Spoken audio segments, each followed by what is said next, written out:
Hey everyone, hope you're well. You may have seen recently I picked up a new guitar. I say new, it's from the 70s, it's a lovely wine red custom. I've had a lot of questions about it on my Instagram page recently, so I thought, why don't I make a video talking about it? And actually, I thought, better than that, let's make a video about my guitar collection. So, I thought, well, it's going to be quite an extensive video, so let's keep it shorter. Let's talk about my Gibsons today. So, today's video, I'm basically going to be chatting to you about all my Gibsons, a little bit about the story about them, what I use them for, and yeah, showing them off basically a little bit. So hope you enjoy. Okay, so I'll be putting timestamps below, so feel free to skip ahead to your favourite guitar or anything like that. And one just little disclaimer before I start this video, I've been wanting to do a video like this for ages, but in no way did I want to come across like I was bragging about my guitar collection. It's quite an awkward thing to talk about, I think. So I'm not some sort of super secret millionaire or anything. These guitars, you'll see I've purchased almost all of them apart from the first one, all second hand, and it's a growing collection that's taken 10 years, so just wanted to put that out as a little disclaimer. But yeah, I think let's get to it. Okay, so this is the guitar that started the obsession. This is a Gibson Les Paul, obviously. It's what they call the tribute model. It's actually a 70s tribute. I brought it back in 2013. So at the time I was playing a Telecaster, and like everyone who's into classic rock music, I always dreamt of owning a Les Paul. And I think it was my second year at uni, used my student loan to pick this one up basically. So even all that time ago, life decisions were in the correct order for a growing guitar collection. So rather than spending on most things that people would spend on at uni, I was spending my money on guitars. So this is the first guitar that started it all. Like I said, I had a steady appetite at that point of bands like Thin Lizzy, Whitesnake, all that sort of stuff, you know, Zeppelin, all the classic stuff, and pretty much everyone who played a Les Paul. So to actually get a guitar that said Gibson on the headstock was a big deal to me. So I'll just go over a few of the specs, I'll let you hear it as well a little bit. But yeah, it was my first guitar, the guitar that I learnt to gig on basically. My first cover band, this was the guitar of choice, hence the wear on it. I'll get a close-up of that. So with this being a tribute model, if you're not familiar, it's a fantastic guitar, very similar to the studio range, but it doesn't have any of the fancy appointments that you get on like a standard or a custom. So it's a satin finish, hence why it's absolutely worn down in the corners here. There's no binding, very basic silkscreen logo on the top of the headstock here. It has got Grover tuners, which is pretty cool. So again, with this being a 70s guitar, well, a guitar trying to be a 70s guitar, not a real one obviously, it had been changed to Grovers, which is pretty cool because I knew that Gary Moore had done that, so I was pretty into that. A lot of players would change the plastic style tuners to the Grover ones, which is kind of cool. But yeah, it had the Dirty Fingers pickups, which at the time, back in the 70s, I believe was the hottest pickup Gibson made. And you know, I always do my research, but at the time I was really into, still am now, John Sykes, guitarist for, well, Thin Lizzy and later Whitesnake, and he played the Dirty Fingers pickups, as well as another one of my heroes, Steve Clark from Def Leppard. I believe his guitar had Dirty Fingers pickups in it, so that was a big deal at the time for me to get a guitar with the same pickups, you know. But yeah, beautiful guitar, and it's the one that got me started out really, so I'll get a couple of close-ups of it. But yeah, it's had a hard life, so it's actually missing the back plate at the moment because I've taken it off to put on another guitar, but ignore that. But you can see a lot of wear of it on the back. We'll get some close-ups and stuff. So yeah, it's the guitar that I sort of learnt to play live on basically, hence the massive amount of buckle rash on the back. If you look closer, you can actually see guitar tabs on the back of it as well, because I used to use this guitar all the time to teach on, so I'd always be turning it over, writing the tabs out and stuff. I completely wore through the finish on the back of the neck as well. Again, this guitar would have a much thinner finish on it compared to the Les Pauls I'm used to playing now. But again, like I said, it was the starting point for me, and it got me started, and it got me hooked on the Les Pauls. So I'll plug it in a second and let you hear it, how it sounds. Again, it's a fantastic guitar, but I have absolutely destroyed it, which is why you don't see it often on the channel anymore.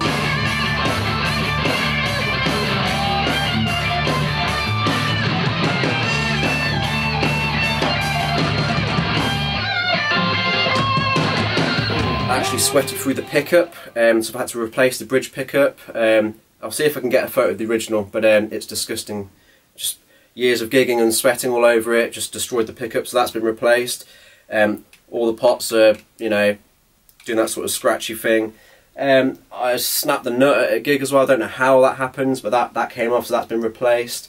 And yeah, and just generally the finish on it is just well loved, I guess you'd say. So you can see here for my heavy picking style, I've worn through the finish here, and just the edge here is nicely rounded over actually, just from years of the arm rubbing against it. So, you know, cool guitar, and at the time it meant the world to me to have a guitar that said Gibson on the headstock and looked a little bit like Slash's. You know, always loved the tobacco sunburst finish. So there you go, there's my first Gibson Les Paul, the first of many.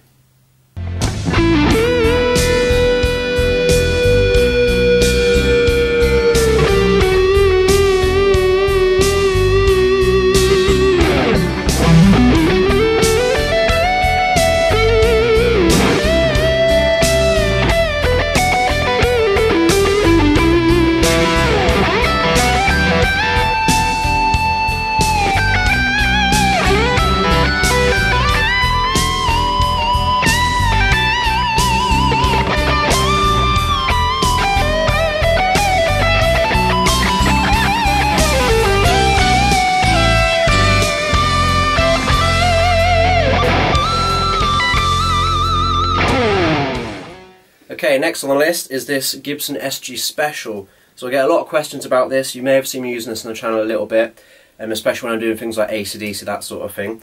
So I got this second hand again. Like I said, almost all my guitars have been brought second hand. It was actually just a guy on Facebook Marketplace who was desperate to make some quick money, and I was desperate to get an SG because I was really into AC/DC at the time, and Sabbath and all, you know, all the great bands that have played the SGs over the years. So I got it for an absolute steal. I'm very happy with it. I have changed a few things, but what I loved about it was just the colour. Really cool. So this again is an SG Special. So it's got, you know, a few of the sort of, I guess, cheaper appointments on it. You've got the dot inlays as opposed to the blocks or the trapezoids. No binding on the fretboard here, or nothing on the headstock. Again, it's the silkscreen logo, so there's no fancy mother of pearl or anything like that. But I love the vibe of the guitar. It's obviously gone to this, what some people call gross off-white yellow colour. For me it's lovely, sort of reminds me of custard sort of colour. So you can see on the back of the neck there, it would have been more like this colour originally, and it has sort of darkened to this sort of crazy yellow colour, I guess. And you can really see the checking quite in a lot of detail on this guitar. So again, I've used this guitar quite extensively over the years. I did take the pickups out, and I put a set of Seymour Duncans in at the time.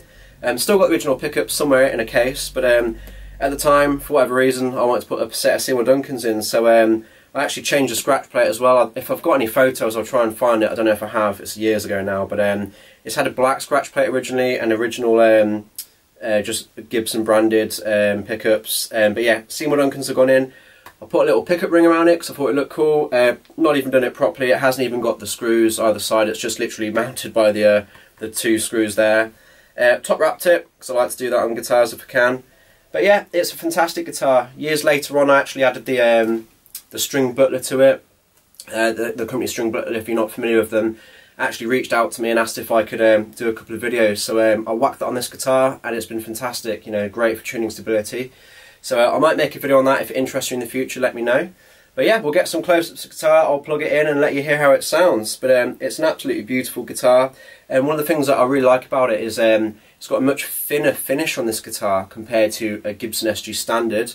I don't know if that's because of the particular model or what, but the paint is a lot thinner, and it is a gloss, but it's a much kind of thinner coat, I guess.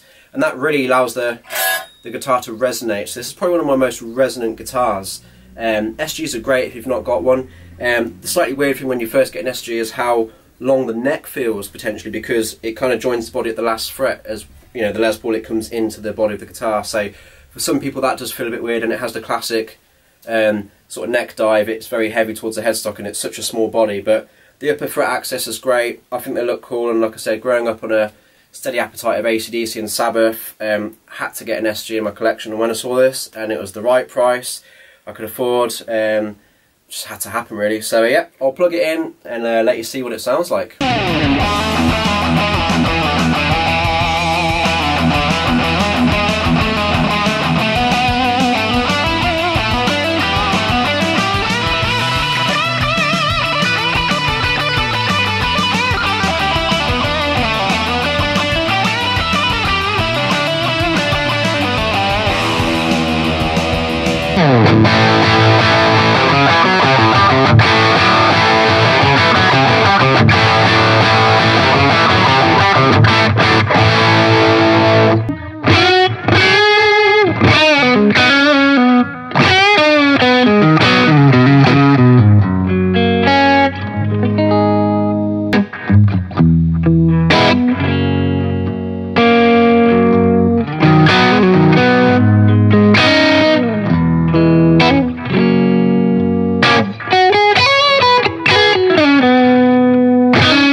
Okay, my first custom. So most of you who've watched my videos before, you'll definitely recognise this guitar. This is essentially my first really good guitar. It's a Gibson Les Paul Custom. It's a Black Beauty. It's the 2 pickup variation. It's a 57 reissue if you want the specs on it. So it's got the chunkier neck, classic 57 pickups. All in all, a beautiful guitar. And this was my first, what I would class as a really good guitar. So yeah, beautiful guitar, and it's actually the guitar that I started my YouTube channel with. Literally drove down to a place called Bognor Regis, if I'm pronouncing that correctly, to get this guitar. And at the time, you'll hear me saying this a lot, it was the most expensive thing I'd ever brought in my whole life, more than the car I was driving at the time. So it was a really big deal. It was actually off Gumtree of all places. You know, got in touch with this guy. Liked the price he put it up at, and I thought, yeah, let's go for it. So it was a real gamble. You know, went over to try it out and literally fell in love with it straight away, as you can imagine. I love the way the binding has aged. So this guitar is from 1993. It had a bit of wear on it when I brought it, but if you go back on my channel and watch my early videos, you'll see how clean it was compared to now. So this is a guitar that I've put a lot of hours in, a lot of teaching hours on it, a lot of gigging hours, all sorts. So I'll get some close-ups. It's hard to see because it still looks quite shiny, but when you get it in the right light, you'll see all the dings and the sort of sweat marks on it and stuff. But yeah, this is my first serious guitar, so I think literally the week after I got it, I uploaded my first video to YouTube, which I'll try and post a little clip of now actually.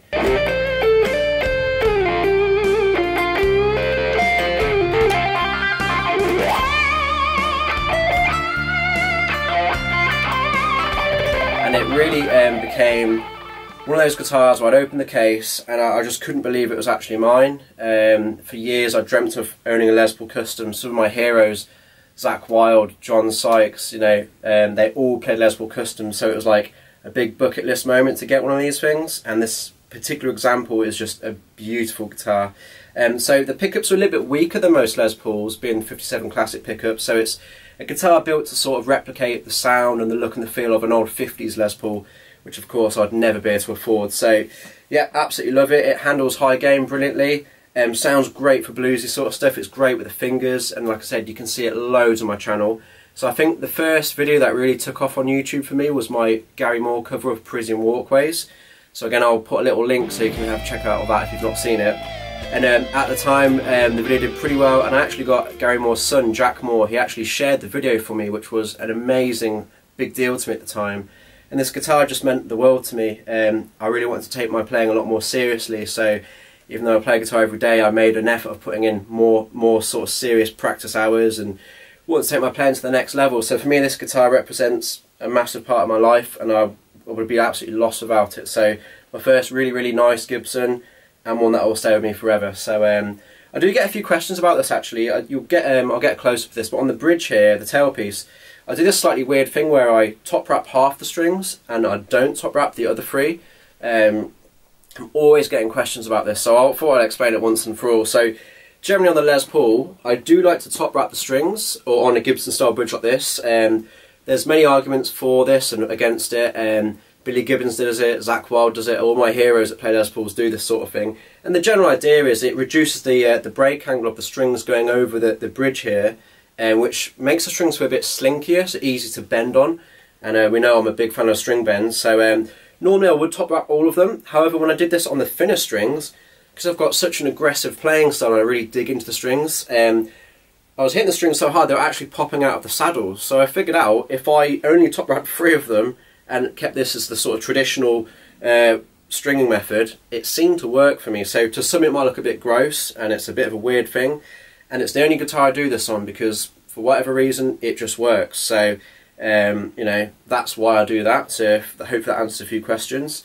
But yeah, we'll get this one plugged in, and again it's one you can see all over my YouTube channel over the years. So again, this guitar goes back right to my first video, which I think was a Zakk Wylde little track, Farewell Ballad I think it's called, and then pretty much straight after that I was into the Gary Moore stuff. So if you haven't watched my Parisian Walkways, it's an old video now, but I still think it's one of the best tones I've ever got out of this guitar, so please do check it out. And yeah, we'll plug it in and get some close-ups obviously so you can see how beautiful this guitar really is.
few years ago, I actually got the guitar signed by one of my other heroes, Paul Gilbert, which was really surreal. So I went to see one of his, I guess you call it like a Q&A sort of sessions, a masterclass if you will. So he was playing, it was incredible. Been a massive Paul Gilbert fan for years. Not only the Mr. Big stuff he's done, but all the solo stuff of Racer X.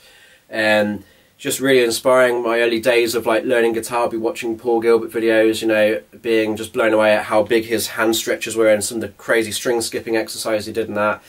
And yeah, just been a fan of his music forever really. So I had a little chance to go see him live, and at the end of the sort of show, a little chance to sort of meet him. Couldn't get over how tall he was and so polite and very humble guy for such an amazing player.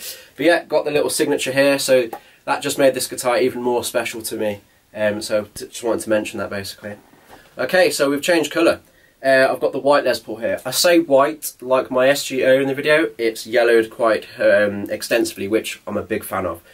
So this was next on the agenda, and this is really where the addiction kind of started to set in. You know, the black custom I was loving it, and I think it was 2 years later on, I saw this and I just knew I had to get it. You'll probably know I'm a massive Randy Rhoads fan.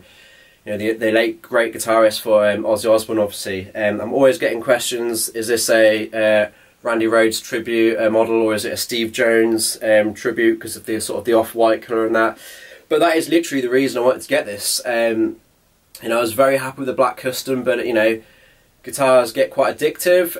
Many of you will know. I'm sure we've all got growing collections, but I saw this, so I got it off a guy, Craig, at a shop in Liverpool called Protone Music. Lovely guy, and he even drove the guitar down to me. He says, I'm not shipping it, you know, and it's not going in a box. It's a very desirable guitar. I want it to arrive safely. So incredible service. So if you're on the lookout for a nice guitar, not just Les Pauls, not just Gibson, sells all sorts, check out Protone Music. But again, saw it and literally had to have it. Okay, so it's from 1983. All original apart from a refit. I'll talk about that in a second. And it's got the original chainsaw case, which is pretty cool. Quite a chunky case, really secure handle on it, love it. So like I said, this is a 1983 Les Paul Custom, and it has aged this crazy sort of off-white colour. The pickups are the Tim Shaw pickups, and these are, from what I know, you know, online I've read about these sort of things, very desirable pickups. They're a little bit hotter than the black custom, but they sound lovely. The neck pickup in particular has got a really smooth tone. And every time I've used this guitar for recordings in studios with producers, they've always singled this guitar out as something being a bit special about it. I don't know if that's the weight of it, the pickups, the age, I don't know, but there's just something a bit special about this guitar, so I've always loved it. I generally try to keep this one in E flat and keep the black custom in standard so I can go between the two for various things. But yeah, it's a gorgeous guitar. So it's got a slightly skinnier neck on it. It's got the old Gibson style tuners on the back, so they're not Grovers, they're the old school Gibson ones.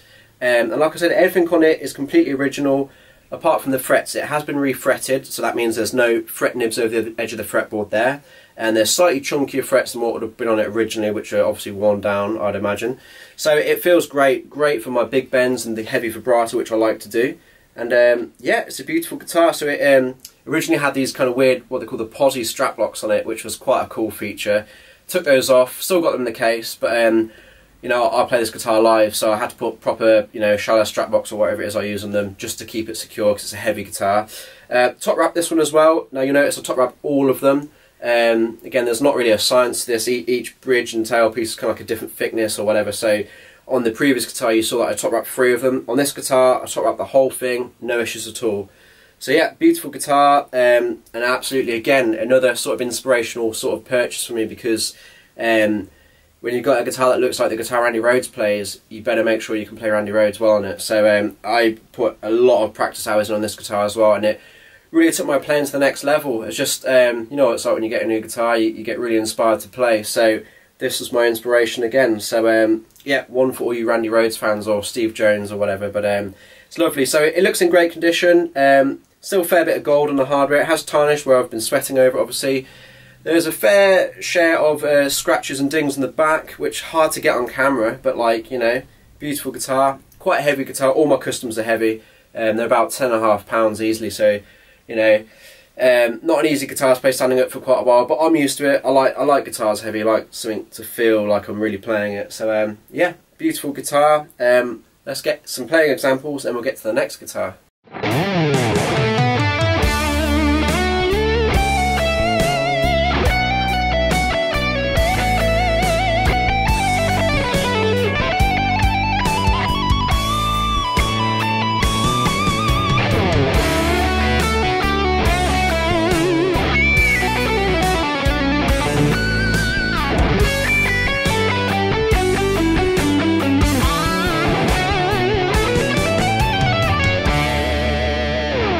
So, not a Les Paul this time. So, this was the next guitar in the collection, the growing collection as I call it. So, this is a 1970 Gibson ES 345 in the stunning walnut colour, which was very big in the 70s, but you don't see too many of them these days. So, this was a kind of crazy purchase of mine. I was going through a much more bluesy phase, listening to all the greats like B.B. King, Freddie King, you know, all those sorts of guys. To be fair, a bit of Bonamassa as well, which is never a good idea for guitar temptations. So yeah, I started getting the idea that I wanted to get a semi-hollow guitar, like one of these big sort of ES models, and just ran with it. Saw this come up and I thought, I'm going to have to try it out. Went to try it out, and that was it. I had to have it. So I'll chat a bit about the guitar. So again, like I said, it's from 1970, all original, still got the original frets, which are very narrow. It's got the working varitone switch, which if you don't know much about these, this is the sort of chicken head style control here, and you've got 6 different positions, and it kind of, position 1 is bypass, that's the normal sound. Position 2, position 3, the further on you go, it takes away some of the low end, so it thins your guitar tone out. So again, I'll make sure to get an example of that so you can hear this. I have already made a video on this guitar actually, so I'll put a link in the top so you can see it if you want to know in more detail. But it's a stunning guitar, so it's actually a stereo guitar, meaning if you've got the right cable you can plug this into 2 amps at the same time, which was I guess a really crazy idea at the time, which didn't really catch on, I guess, because you don't see that too much these days. But it's all original, you can still do that. So when you're in the middle position, the idea is one feed will go from the neck pickup to 1 amp and the other feed will go from the bridge pickup to the other amp. So you could have like a one that was dry, one that was wet, blend the 2 together, or a clean and a distorted, whatever, just gives that big stereo sound. So it's a beautiful guitar, and like I said, all original. It's got the big volute on the back of it, which is very common in the 70s. Overall it's in great shape, I'd say. It has been played, you know, the hardware is tarnished a little bit, but it's a great player grade guitar, you know, like most of my guitars. I don't like them too clean, I like them to have a bit of vibe to them, if there's a story to them, I love that. So yeah.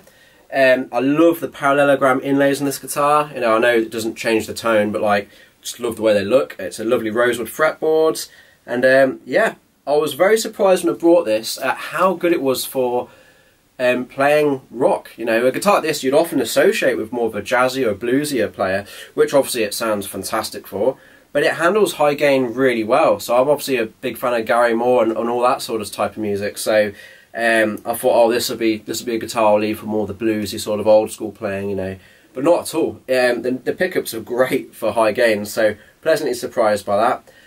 So yeah, we'll get some playing examples. Like I said, if you want to know more about this guitar, have actually made a video about this, so I'll put a link up to that in a second.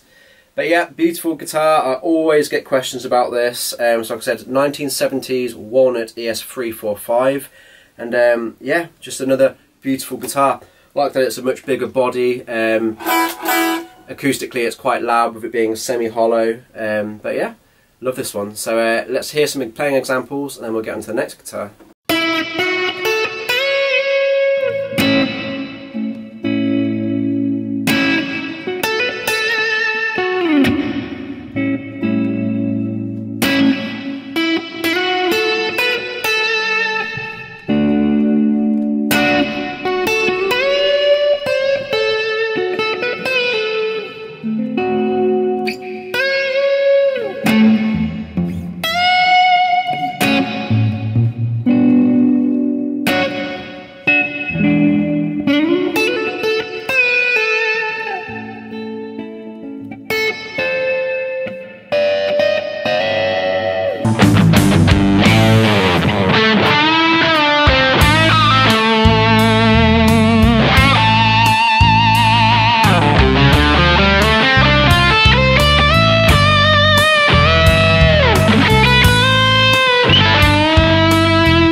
Okay, back on Les Paul, you know, my favourite. So, this is the next guitar that came my way. So this is a 93 Les Paul Standard in this lovely black finish.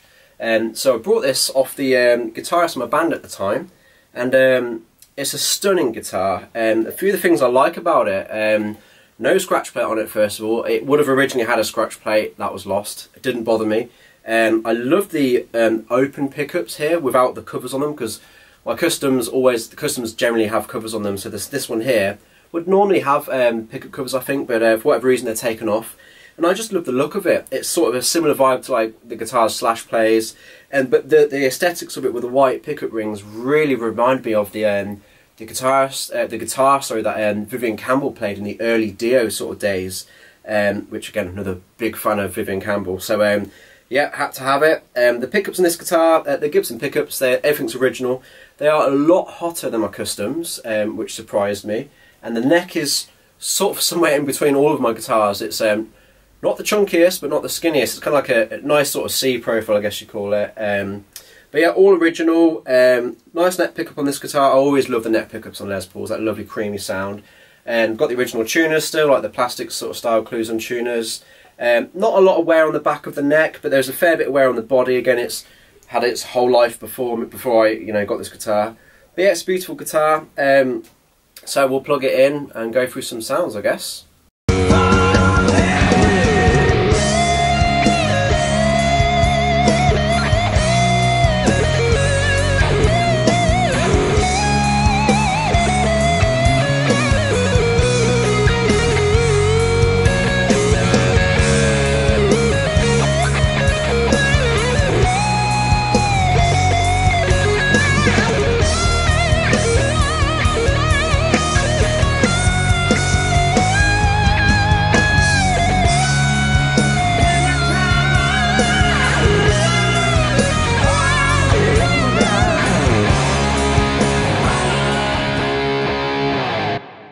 Okay, it's Deja Vu again, back at the red wine red custom. So this has been the latest purchase for me. Again, nobody really needs free customs, but I've always sort of said to myself, got the black one, got the white one, would love to get a red one.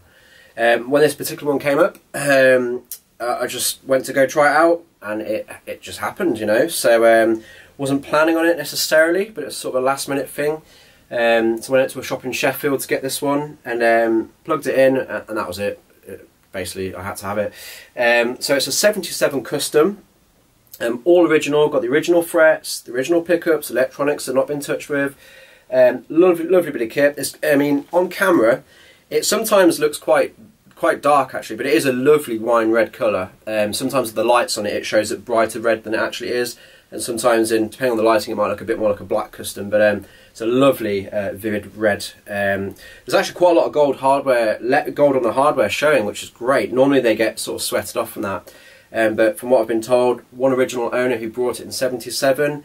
So it's been very much looked after. There are a few dings and blemishes, as you'd expect for a close to 50-year-old guitar. On the back we've got the classic buckle rash, just a little bit breaking the surface here, but I love that. It just really adds a bit of mojo to the guitar. You've got the volute here, which is obviously a thing they did in the 70s, which is nice, offers a bit of protection. So what's different about this than my other customs? Well, two big things, excluding the colour. The neck, you've got an ebony fretboard, but the actual neck is maple, whereas my other two customs are the traditional sort of mahogany construction. So that offers a slightly different tone, and the pickups are what we call T-top pickups. And next to the PAF pickup, you know, from the old 50s guitars, this is probably the next most desirable pickup that Gibson offered. And again, it's just a sign of classic rock, really, I'd say. We'll plug it in, obviously, I'll do some examples. You may have seen this on a lesson a couple of weeks ago. I did a Billy Duffy solo.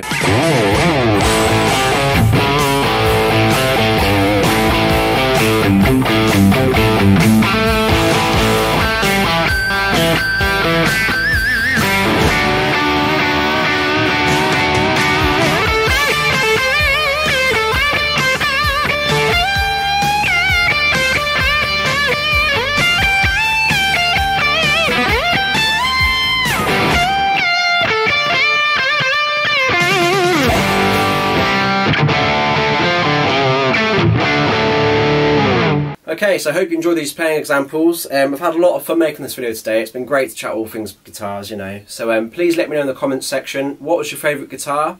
Is there a guitar you saw today that you want to see me using more on the channel? I'm very loyal to my customs, I absolutely love them. But maybe it's time I bring out the 70s tribute a bit more often, because, you know, it's the guitar that started my whole journey really, so maybe it needs a bit more camera time.